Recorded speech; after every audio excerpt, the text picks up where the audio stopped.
They chased the American dream with a U-Haul and a Google Maps pin. Left behind the cities they once called home, lured by wide-open skies, low taxes, and promises of peace. They drove across deserts and mountains, unpacked boxes on streets they'd never walked, and whispered to each other, "This is our fresh start." But behind the welcome signs were stories no one told them. The fires weren't just on the news, they came for their neighborhoods. The power grid failed not once, but every time the wind blew. The hospital, 40 miles away. The internet, spotty at best. The dream, slipping through their fingers, faster than the ink dried on their mortgage. In 2025, more Americans than ever are quietly saying, "We made a mistake." Today, we take you through 10 places Americans regret moving to in 2025. Not specific zip codes, but types of places that promised too much and delivered too little. These aren't vacation homes. These are the places where people bet their futures. And lost.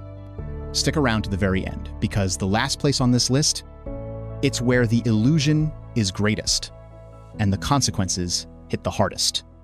This isn't just about real estate. This is about trust, survival, and the quiet unraveling of the modern American dream. They moved for the sunshine, but no one told them the sunshine would come with flames, floods, and insurance quotes that made them weep. Welcome to the climate trap, where America's most beautiful places are also the most dangerous. From California's inland valleys to coastal Florida, thousands moved between 2020 and 2023 in search of warmer winters, beachfront serenity, or quiet mountain life. Real estate agents called them climate migrants. They called themselves lucky. But in 2025, the luck is running out. Wildfires have turned paradise into peril. In Northern California, fire season now starts in May, not September. Entire counties were evacuated 3 times in 12 months. In parts of Oregon and Colorado, wildfire insurance is now unavailable or costs more than property taxes. Hurricanes and floods have reshaped once thriving coastal neighborhoods. In Naples, Florida, some homeowners face $15,000 a year in flood insurance. FEMA flood zone maps were redrawn in early 2025 now, including millions of homes that were previously safe. North Carolina's Outer Banks has lost over 7 miles of shoreline since 2015, and homes are literally collapsing into the sea. Even snowbelt states aren't safe. Record-breaking floods hit parts of Vermont and upstate New York, as once frozen rivers now surge unpredictably. And what about power? In Texas, millions moved to escape high-tax states. But then came the blackouts, again. In 2025 alone, the ERCOT grid has issued 9 emergency alerts, cutting power to over 3 million people during heat waves that reached 115 degrees Fahrenheit.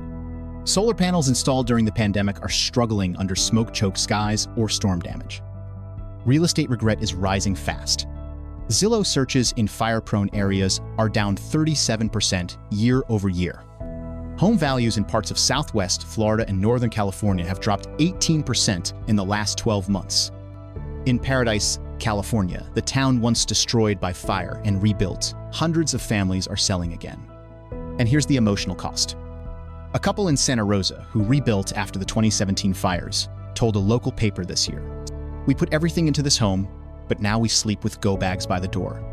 Another in Lee County, Florida said, "I used to watch the waves. Now I watch the waterline and pray." These aren't just stories of weather. They're stories of people who believed in the promise of a place only to be betrayed by nature and by the lack of preparation. The climate trap is real. And for hundreds of thousands of Americans, it's turned their dream move into a daily nightmare. They wanted space, quietness, a patch of land big enough to forget their neighbors. And for a moment, it felt like peace. Until they needed a doctor. Until the power went out. Until they realized the grocery store was 40 minutes away and the gas tank wasn't full. These are the isolation blues, the silent regret creeping across rural America. Between 2020 and 2023, over 4 million Americans relocated from cities to small towns, off-grid homes, and unincorporated communities. The draw was obvious. Lower cost of living, more space, escape from pandemic restrictions and urban politics. They traded skylines for stars, traffic for trees. But in 2025, many are learning what rural truly means. Healthcare deserts are expanding. According to the National Rural Health Association, over 181 rural hospitals have closed or announced closures since 2005, and the pace accelerated post-2020. In some counties, there's one doctor for every 3,500 people. A woman in western Nebraska had to drive 2 hours for a pediatric emergency and arrived to a closed ER due to staffing shortages.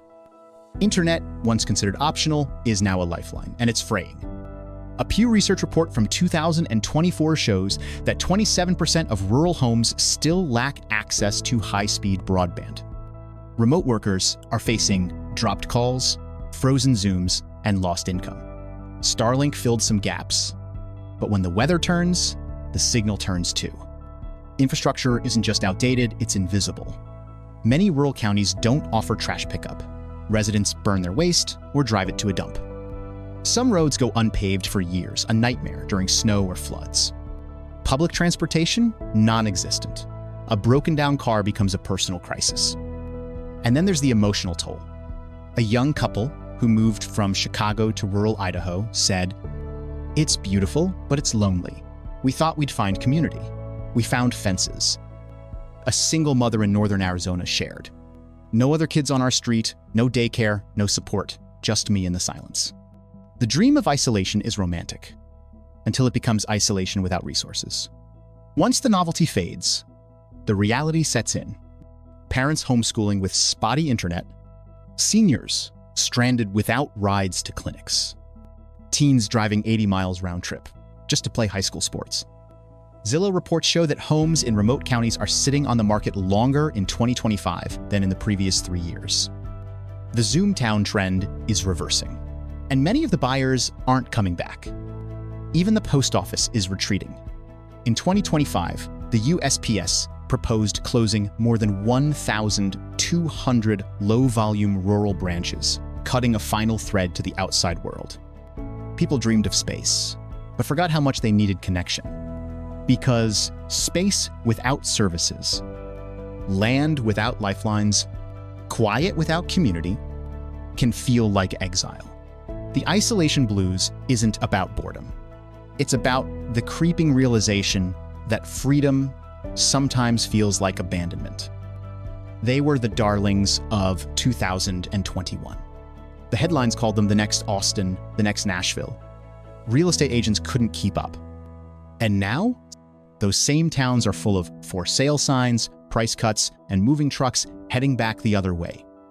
Welcome to the boom bust towns, where pandemic dreams inflated bubbles that are now quietly popping. Cities like Boise, Spokane, Asheville, Flagstaff, and parts of Utah saw their populations surge between 2020 and 2022. Thousands of Americans, untethered by remote work, rushed in with savings, bidding wars, and Pinterest visions of a simpler life. But in 2025, the picture has changed. The Zoomtowns are deflating.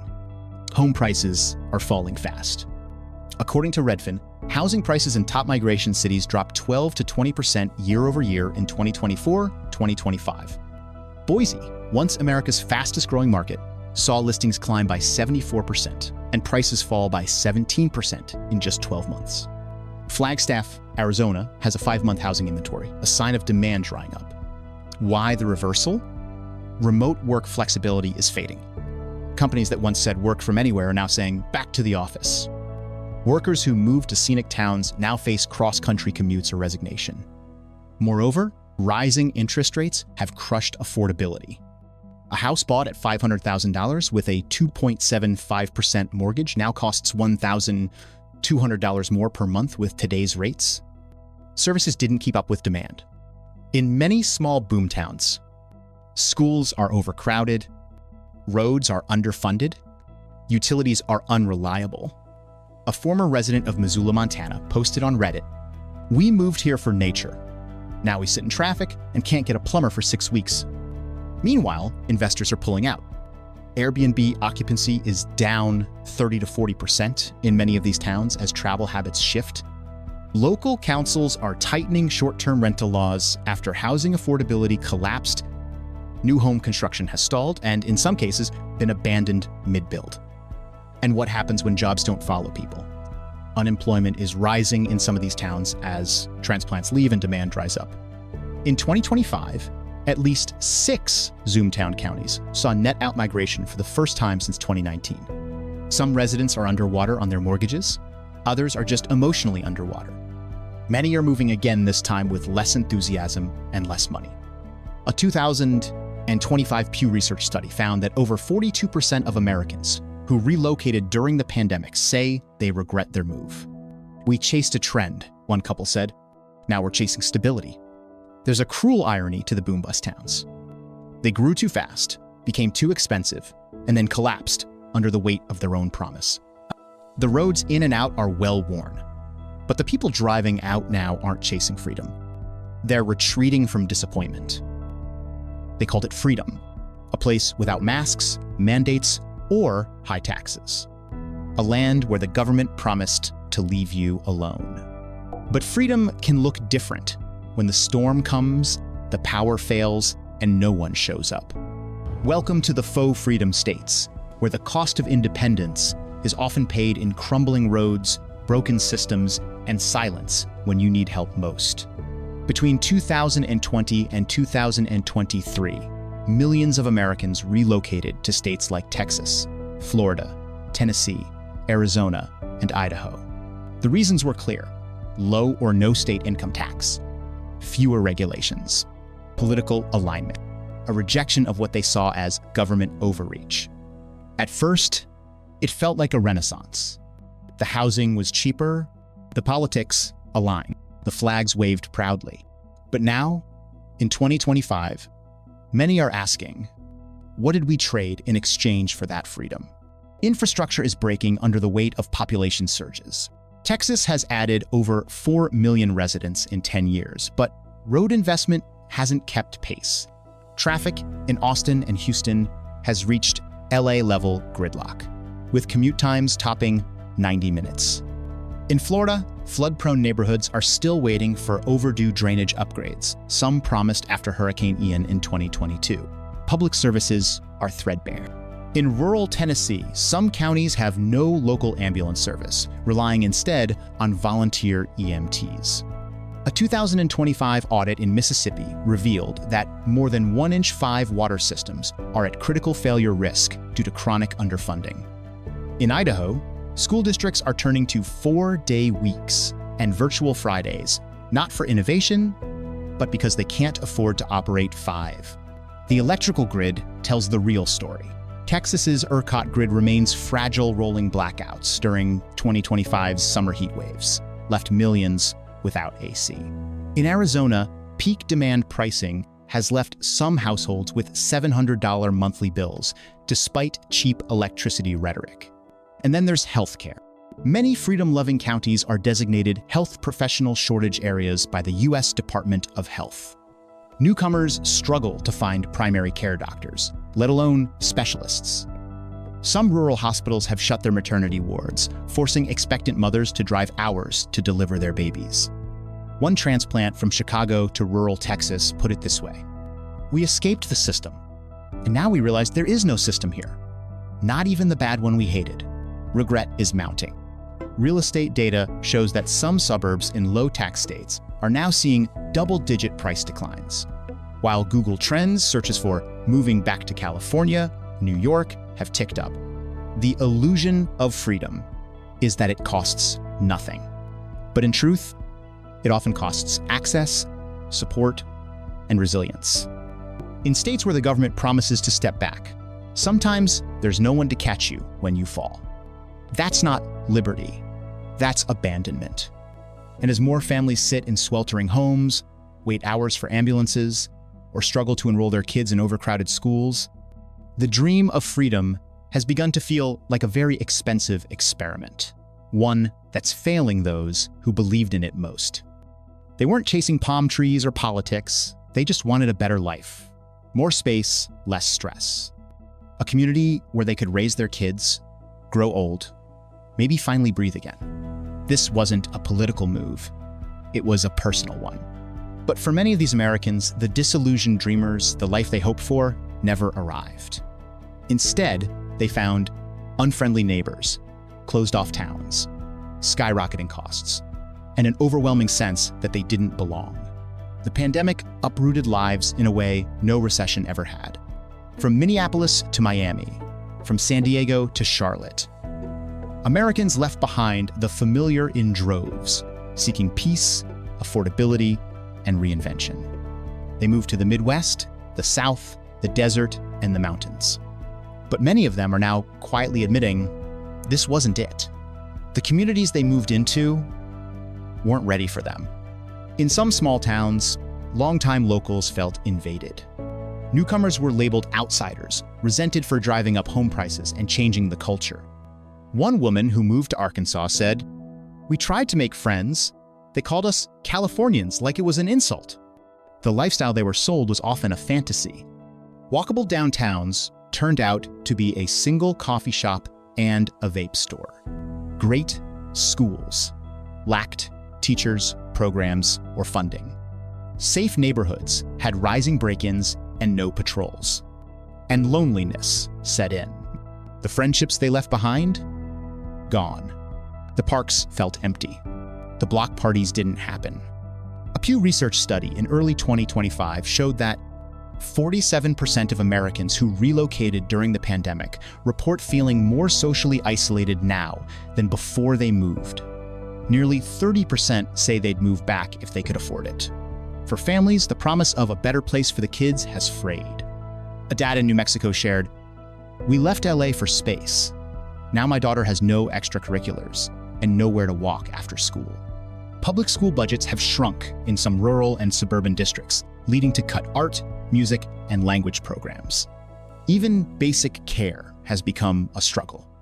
A mom in Georgia shared how the nearest pediatrician was 90 minutes away, and the ER had a 6-hour wait. And the cost of fixing things? It's no better than the big cities. Contractors are booked out for months. Service costs have risen in some towns. Labor shortages mean triple the price for plumbing or electrical repairs. The result? Quiet despair. They don't always talk about it. There's shame in admitting you were wrong. But you hear it in phrases like, "We're making it work. It's not what we expected. Maybe we'll try again someday." The Disillusioned Dreamers didn't move to get rich. They moved to feel safe, connected, fulfilled. And what they got was a postcard version of life beautiful in theory, empty in practice. The house may be bigger, the mortgage might be smaller, but if it's built on silence, on disconnect, on regret, then it isn't a home. It's just another stop on a journey still searching for meaning. They wanted safety, clean streets, curb appeal, a little order in a chaotic world. But somewhere between the fine print and the front lawn, they gave up something far greater: control over their own lives. Welcome to the HOA Prison, the neighborhood where you pay to be policed by your neighbors. In the rush to buy before prices go higher, thousands of Americans moved into homeowners associations without understanding what they were signing away. At first, it seems simple. Dues for maintenance, rules to protect property value, shared amenities. But by 2025, growing frustration is turning into full-blown regret. Restrictions are growing more invasive. A couple in North Carolina was fined $250 for planting native flowers instead of HOA-approved grass. In Nevada, one woman faced a lien on her home for installing a solar panel system without permission, even though it met state regulations. In Texas, a veteran was sued by his HOA for flying a flagpole deemed too tall. The idea of community standards has, in many places, become petty tyranny. Power-hungry boards, often made up of retirees or part-time volunteers, enforce rules with alarming zeal. Security cameras banned. Garbage cans visible for 15 minutes too long equals warning letter. One homeowner received a violation for Christmas lights, still hanging on the 3rd of January. And it's not just about aesthetics, it's about surveillance. Many HOAs are deploying private security, license plate scanners, even drone patrols in high-end communities. Not to protect residents, but to police them. Repairs become bureaucratic nightmares. Want to replace a window? Submit a request. Wait 3 weeks. Need to paint your fence? Better have the right shade of beige.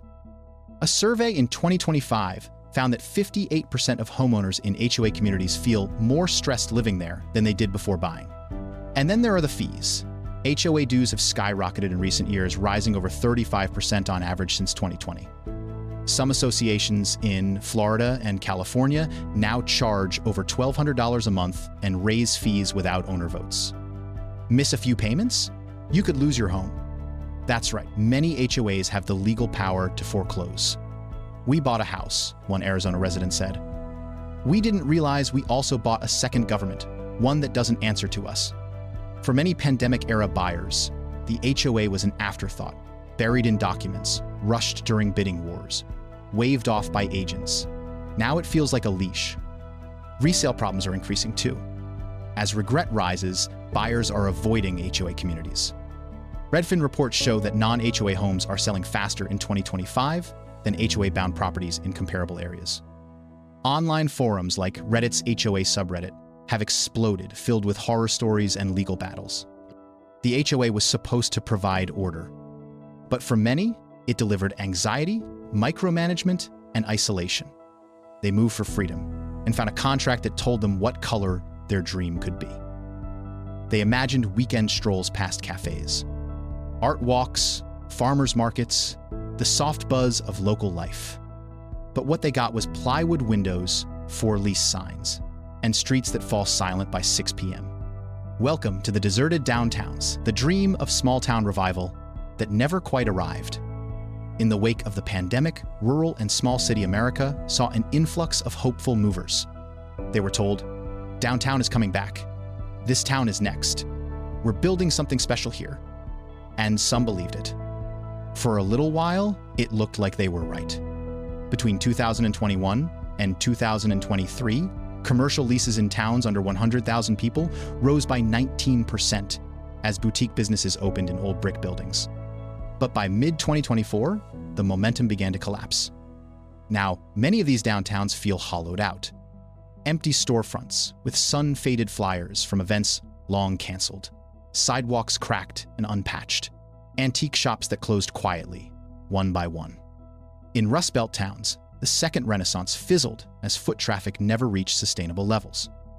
In southern main streets, rising rents clashed with limited demand, forcing new businesses to shutter within a year. According to a 2025 study from the National Main Street Center, 32% of new downtown businesses opened post-2020 have since closed. In towns under 50,000 residents, the failure rate climbs to 44%. Why? The infrastructure was outdated. Downtown buildings require major upgrades, HVAC, ADA compliance, broadband wiring, and many landlords didn't invest. Population growth wasn't enough. Many newcomers worked remotely and shopped online, bypassing downtown entirely. Dining and nightlife struggled. With slim margins and seasonal demand, even restaurants with loyal followings couldn't survive the off-season. One restaurant owner in Ohio said, "We had the best burger in the county, but we didn't have 7 days worth of customers." And beneath all this is the myth of revival, the belief that charm alone is enough to restore a place. It isn't. Tourism declined in many of these towns due to inflation and fewer road trips. Local governments ran out of revitalization grants. Cultural inertia, the deep-rooted habits of shopping at Walmart or Amazon, proved hard to break. A woman who moved from Boston to a small town in Kansas said, "We thought we'd walk to the bakery. There wasn't one, just a Dollar General and a vape shop." Even commercial real estate investors are pulling out. Several mid-tier REITs divested from downtown properties in towns under 75,000 population in Q1 of 2025. Vacancy rates in small downtown corridors are now 22% nationally, according to CoStar, up from 14% in 2022. What's left behind isn't just economic collapse, it's emotional erosion. People moved for the community, but found closed blinds and early bedtimes. They envisioned a lively town square, but the only gathering place is the parking lot at the gas station. Deserted downtowns are the broken promise of the American small town. Not because they can't work, but because they were never fully given the chance. And now, the dream is boarded up, waiting for a renter who may never come. The views were stunning. The houses were new. The peace was real. But then, the fridge broke. The water stopped. The cell signal dropped. and the peace turned to panic. Welcome to the Service Ghost Zones communities, where the homes are occupied, but basic life support is missing. This isn't the middle of nowhere. These are booming exurbs, mountain towns, rural outskirts, and newly minted developments. But something crucial was left behind. Grocery stores, plumbers, medical clinics, cell towers, repairmen, transit. You can move in, but good luck getting anything else to move with you. These zones exploded in popularity between 2020 and 2023 as builders rushed to meet demand from pandemic migrants. Homes sold before foundations were poured. Marketing pitched affordable escapes and remote work havens. But the ecosystem that sustains a community never caught up. In 2025, the cracks are visible and growing.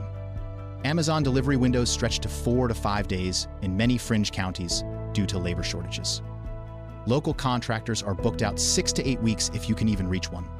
Many new developments rely on well water and propane delivery, and when storms hit, they wait. One woman in rural Arizona shared, "Our power went out in July. It was 109 degrees. The electric company told us they'd try to restore service within 72 hours. My kids were vomiting from heat." That's not off-grid, that's abandoned. Broadband was promised. Reality? Spotty or non-existent. 2025 FCC maps show 23% of rural households still don't have access to 25 megabits per second speed or higher. Even Starlink, once the savior of remote work, now suffers congestion delays in heavily relocated counties. What about shopping? Many of these areas rely on Dollar General as the grocery store. Larger supermarkets are 30 to 60 minutes away, gas is expensive, and hours are limited. Newcomers are often shocked to learn there's no Uber, no bus, and in some cases, no food delivery. Medical access? 2025 data from the National Rural Health Association shows 1 out of 5 rural Americans lives more than 60 minutes from emergency care. Telehealth isn't reliable without broadband. Mental health services are scarce or unavailable. These aren't just inconveniences, they are invisible failures that erode quality of life. What looked like serenity on Zillow now feels like exile. No babysitters, no mechanics, no pharmacy open after 6 p.m. A dad who moved to Idaho said, "We bought a dream, but when our daughter got sick, we realized we were on our own."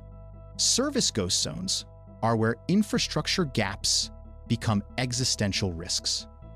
And more Americans are waking up to that terrifying truth. Because no matter how beautiful the landscape, if the truck doesn't come, the doctor doesn't show, and the Wi-Fi doesn't work, then the dream isn't delayed, it's dead on arrival. They didn't want to rent. They wanted to own, but the down payment was just out of reach.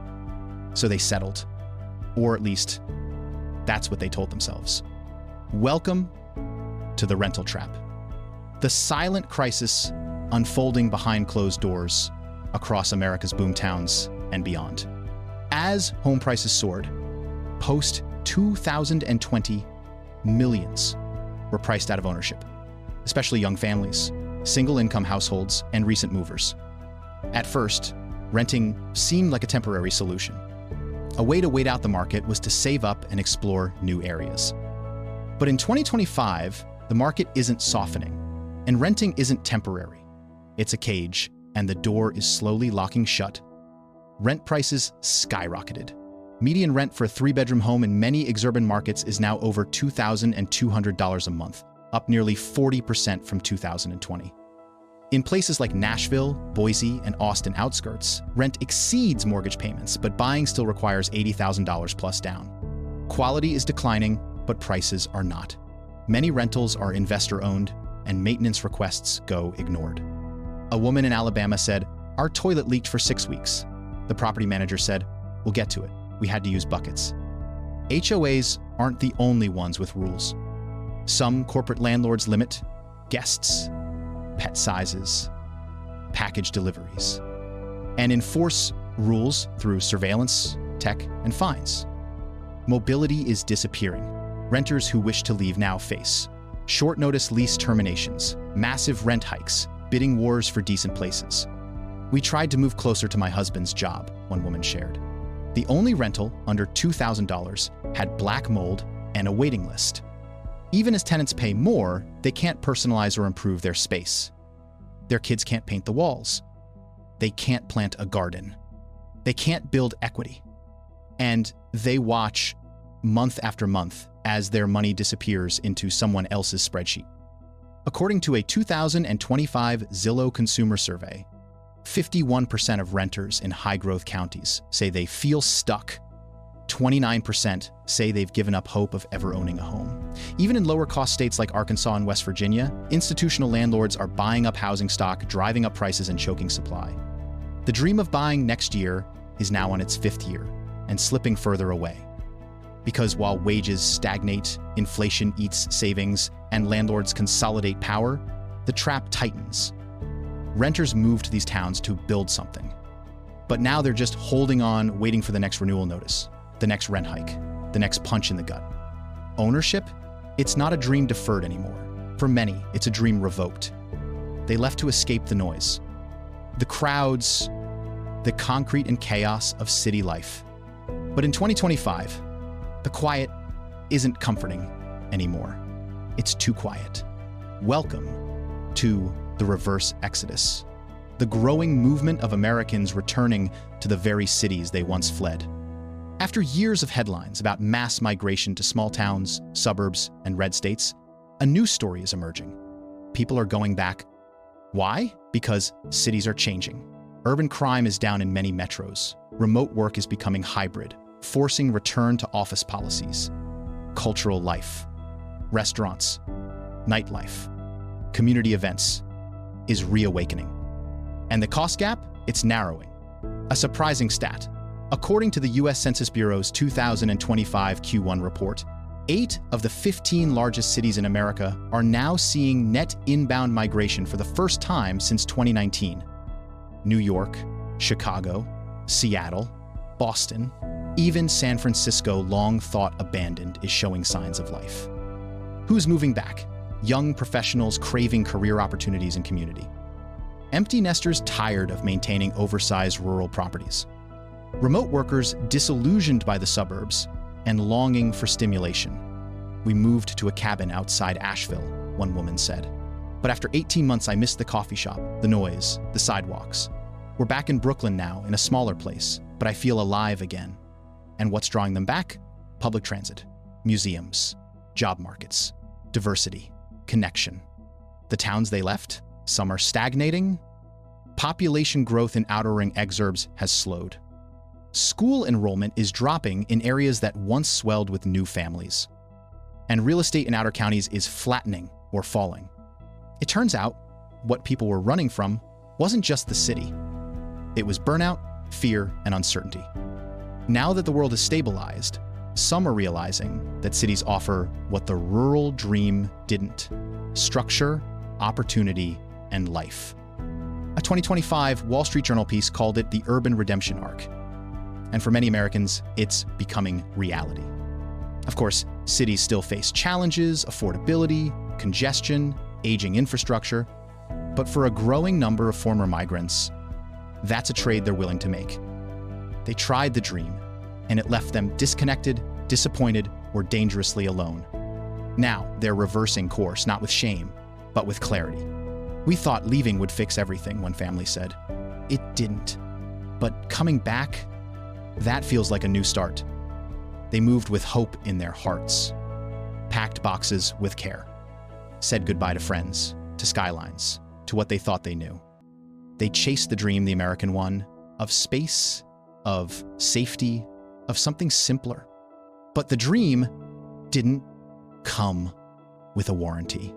It cracked in wildfire zones, collapsed under HOA fines, vanished behind closed storefronts. And now, millions of Americans are quietly whispering what few want to admit. We regret moving here.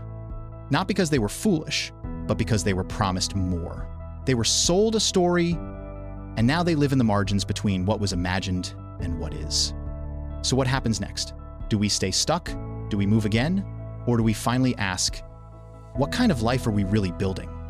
The story of America isn't written in housing prices or migration charts. It's written in the places we choose to plant roots or tear them up. In the silence between neighbors, in the sound of a storm and no one answering your call. In the dream and the disappointment, the map is shifting. But maybe the real question is, are we moving towards something or just away from everything?